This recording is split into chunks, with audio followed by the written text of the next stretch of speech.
कैसे मतलब agreement contract, अगर एग्रीमेंट कोई कॉन्ट्रैक्ट बनता है तो उसके लिए क्या क्या मतलब कौन कौन से एग्रीमेंट होते हैं वो कॉन्ट्रैक्ट बन सकते हैं। तो उसमें देखिए क्या होगा, कंसिडरेशन होना चाहिए, कॉम्पिटेंट ऑफ पार्टी होना चाहिए, फ्री कंसेंट होना चाहिए। ये कॉन्ट्रैक्ट बनने के लिए मस्ट है। कंसिडरेशन लॉफुल होना चाहिए, जैसे मैंने बताया ना कि पैसे हो, मनी हो, कार हो, घर हो, ऐसा कि जिसे आप बेच उठ सकते हैं। ऐसा नहीं कि ड्रग्स दे दिए या कोई कोई मानव व्यापार करने लगे कि यार चलो ठीक है ये हम लड़का ये या ये लड़की आपको दे देंगे, मेरा ये काम करवा दो। तो ये नहीं, लॉफुल चीज़ें होनी चाहिए, कंसिडरेशन में भी लॉफुल होनी चाहिए। ऐसा कुछ भी नहीं जो चीज़ मना है, इलीगल है बेचना खरीदना, वो आप नहीं दे सकते हो। ठीक है। उसके बाद कॉम्पिटेंट पार्टी, कॉम्पिटेंट पार्टी में आपको मैं आगे डिफाइन करूँगा कॉम्पिटेंट पार्टी क्या है। और उसके बाद फ्री कंसेंट होना चाहिए। कंसेंट तो कुछ भी हो सकता है बट फ्री कंसेंट उसको भी मैं आपको समझाऊंगा। और लॉफुल ऑब्जेक्ट्स होना चाहिए। और ऑफर एक्सेप्टेंस, ये चीज़ें तो आपको लिखी हुई हैं। ठीक है। जो आप दे रहे हो या जो खरीद रहे हो, दे तो रहे हो वो भी लॉफुल होना चाहिए, जो खरीद रहे हो वो भी लॉफुल होना चाहिए। आप पैसे दे के ड्रग्स नहीं खरीद सकते क्योंकि पैसे तो आपके लॉफुल हो गए, लेकिन जो आप ऑब्जेक्ट ले रहे हो वो तो लॉफुल नहीं है ना। और दूसरी चीज़, आप बहुत अच्छी चीज़ ही खरीद रहे हो, आप ज़मीन ही खरीद रहे हो, लेकिन आप कह रहे हो चलो मैं तुम्हें 1 किलो ड्रग्स दे दूँगा, 1 किलो गांजा दे दूँगा, जो जो चीज़ बैन है। तो वो जो गांजा यहाँ कंसिडरेशन का काम कर रहा है बट वो कंसिडरेशन लॉफुल नहीं है क्योंकि वो बैन है। तो ये सब चीज़ें हैं। तो दोनों ही लॉफुल होना चाहिए, तभी वो कॉन्ट्रैक्ट बन पाएगा, नहीं तो वो एग्रीमेंट बन के रह जाएगा और उसको एनफोर्स नहीं करा पा सकते हैं आप। तो उसकी कोई वैल्यू नहीं है लॉ की नज़र में। एग्रीमेंट की वैल्यू नहीं है जब तक वो कॉन्ट्रैक्ट नहीं बन जाता है। ये आपको समझना ज़रूरी है। ये मैंने आपको यहाँ डिफाइन किया है। कॉम्पिटेंट पार्टीज़ क्या होते हैं, जो मैंने पीछे बताया ना, कॉम्पिटेंट पार्टी क्या हो सकते हैं। They should be a sound mind. Sound mind मतलब ये होता है कि वो पागल ना हो, अच्छे से समझ सकता हो, बोल सकता हो, मतलब बोल इन द सेंस कि समझदार हो, दिमाग हो उसके पास, पागल ना हो। अनसाउंड मतलब, साउंड माइंड का मतलब कि वो पागल ना हो, इसी का उल्टा होता है अनसाउंड माइंड। तो अगर वो अनसाउंड माइंड होगा तो वो कॉम्पिटेंट पार्टी नहीं हो। किसी पागल के साथ आप करार नहीं कर सकते हो या किसी पागल के साथ आप कॉन्टैक्ट नहीं कर सकते हो, कोई भी संविदा नहीं कर सकते हो। ठीक है। उसके बाद है दे शुड बी अबव 18। 18 मतलब मेजर होना चाहिए, वो छोटा नहीं होना चाहिए। वो 18 या 18 से ऊपर होना चाहिए। कोई भी माइनर कॉन्ट्रैक्ट में शामिल नहीं हो सकता है। अगर वो शामिल होता है तो वो एग्रीमेंट बन के रह जाएगा, वो एनफोर्सेबल नहीं हो पाएगा। उसमें भी कुछ कंडीशंस हैं तो उसको बाद में उसको देखेंगे। फिर लिखा ना, capable of making their on decision. तो 18 का यही मतलब है कि वो बंदा कैपेबल हो अपने डिसीजंस को लेने के लिए।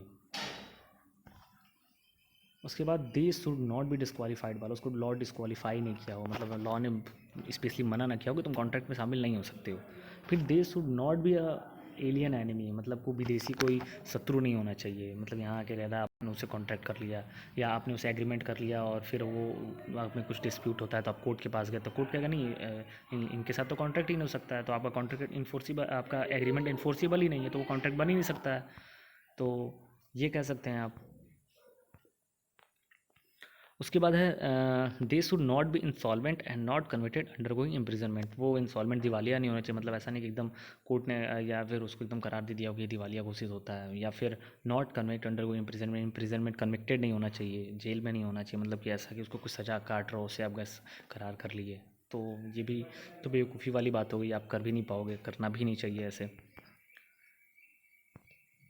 उसके बाद आपका आता है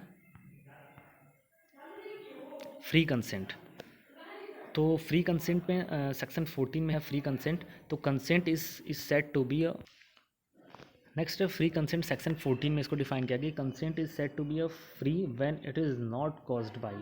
देखो कंसेंट जो होता है वो चीज़, कंसेंट तो कैसे भी हो सकता है, जैसे कि आपके ऊपर कोई गोली रख दिया, बंदूक रख दिया और आपसे बोला कि चलो इस प्रॉपर्टी के पेपर पे साइन करो। तो कंसेंट तो आपने दिया बट आपने फ्री कंसेंट नहीं दिया। आपको कोई आपको आपसे आपको आपके पास कोई आया, बोला कि चलो अपना पर्स निकाल के दो, तो या फिर तुमसे बोला कि नहीं चलो ये सामान इतने में ख़रीदो, जाओ यहाँ से। तो आपको कोई भी ज़मीन है, ज़मीन आपके पास है, आपके पास आया उस पर आप ज़मीन बेचना चाहते थे 4 लाख में, आपने ज़मीन 50,000 में ही बेच दिया। क्यों? क्योंकि उसने आपके पे अगर कोई मतलब बंदूक लगाया था, तो आप कंसेंट तो दिए बट फ्री कंसेंट नहीं दिए। तो उस कंडीशन में जो आपका और उसके में कॉन्ट्रैक्ट हुआ और ज़मीन खरीदने का, वो क्या हुआ, एनफोर्सिबल नहीं हुआ क्योंकि आपने फ्री कंसेंट नहीं दिया। फ्री कंसेंट मस्ट है। तो कोर्ट उसे बोलेगी ये कॉन्ट्रैक्ट ही नहीं है और उसे कैंसिल कर देगी। ठीक है, कोर्ट उसे नहीं मानेगी। तो उसमें देखिए क्या क्या होना चाहिए, जैसे कि फ्री कंसेंट कब कब नहीं होता है, लिखा है ना कि consent is set to be free when it is not caused by coercion, जैसे कोई धमकी दिया, जैसे मैंने होता है कि धमकी देगा, सेक्शन 14 दिवाइड। फिर अनड्यू इन्फ्लुएंस क्या है, position to dominate the will of other, मतलब ऐसा कि सामने वाले को वो डोमिनेट कर दे, कुछ ऐसा उसके बाद ऐसी पोजीशन पे खड़ा हो, तो वो एक तरह से अनड्यू इन्फ्लुएंस होगा, वो सेक्शन 16 में डिफाइन है। फिर फ्रॉड है आपका, फ्रॉड है सेक्शन 17 में, फ्रॉड है सेक्शन 17 में आपका, फ्रॉड समझ ही रहे हो आप, कपट आप। फिर मिस रिप्रेजेंटेशन, बहका दिया, कहेगा नहीं नहीं ये होगा, मतलब आपको मिस रिप्रेजेंट कर दिया, आपको दिखाया ये, दे दिया वो, आपको बोला वो वाली ज़मीन लेनी है और दे दिया ये वाली ज़मीन, तो ये मिस रिप्रेजेंटेशन हो गया, ये भी कॉन्ट्रैक्ट, ये भी एग्रीमेंट वैलिड नहीं होगा। तो जो एग्रीमेंट वैलिड ना है वो वाइड कॉन्ट्रैक्ट बन जाता है, ठीक है। वाइड और वैलिड के बारे में आपको मैं बताऊंगा आगे नेक्स्ट वीडियोज़ में। और मिस्टेक आप भूल गए, मतलब भूल हो गई आपसे, आप मतलब आपको ये लगा ये होगा, मतलब आप भूलवश आपने कर कोई एग्रीमेंट कर लिया, तो वो भी कॉन्ट्रैक्ट नहीं बन पाएगा। आपने बोल सकते हो कि यार नहीं ये तो भूलवश हो गया है। तो इतनी चीज़ें हैं आपको, जिससे आपको ये मस्त मस्त चीज़ें हैं। तो इसमें आपको थोड़े बहुत सेक्शन आपको देखना है, जो मैंने सेक्शन आगे लिख लिए हैं, तो आप एक बार नोट्स लिख लेंगे और आप बस उसको पढ़ लेंगे, आपको थोड़ा बहुत तो ओवरव्यू क्लियर हो गया होगा कि कॉन्ट्रैक्ट एक्ट हमारा क्या है क्या। आप कुछ भी कर रहे हो, वो हर चीज़ एक कॉन्ट्रैक्ट है। आप जा रहे हो दुकान पे सामान ले रहे हो, आप ऑनलाइन शॉपिंग कर रहे हो, आप कुछ भी कर रहे हो, कोई ऐसी चीज़ लेन देन वाली चीज़ जिसमें गिव एंड टेक वाली बात है, वो कॉन्ट्रैक्ट ही हुआ।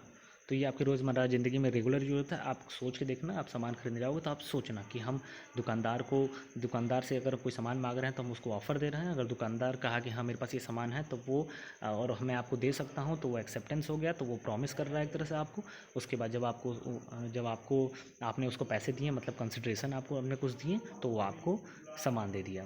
तो ये पूरा बन गया एग्रीमेंट। और अगर वो आपने लॉफुल और लीगल वे में काम किया है, और लॉफुल ऑब्जेक्ट है, कंसिडरेशन भी लॉफुल है, आपने काम भी फ्री कंसेंट से किया है, ठीक है। और आप मतलब कोई ऐसा कॉन्ट्रैक्ट है जिसमें आप एज की ज़रूरत पड़ती है, कोई बड़ा मतलब ऐसा कॉन्ट्रैक्ट है तो आपकी एज भी मायने रखती है, तो आप 18 के भी हो, तो ये सब ओवरऑल मिला के कॉन्ट्रैक्ट फॉर्म करते हैं। जो मतलब कोई भी कॉन्ट्रैक्ट जो होता है वो एनफोर्सेबल बाई लॉ होता है, तभी वो कॉन्ट्रैक्ट बनता है, नहीं तो वो एग्रीमेंट रहता है। तो आपको इतनी चीज़ें क्लियर हो गई होंगी। तो सी यू गाइस, नेक्स्ट वीडियो में आपको इसके आगे मैं लेके आऊँगा, और बाकी भी सब्जेक्ट की वीडियोज़ आती रहेंगी। सो डोंट वरी गाइस, आपके पास बहुत टाइम है, आप नोट्स अच्छे से प्रॉपर बनाइए और मुझे सपोर्ट भी करिए। So thank you so much and God bless you all.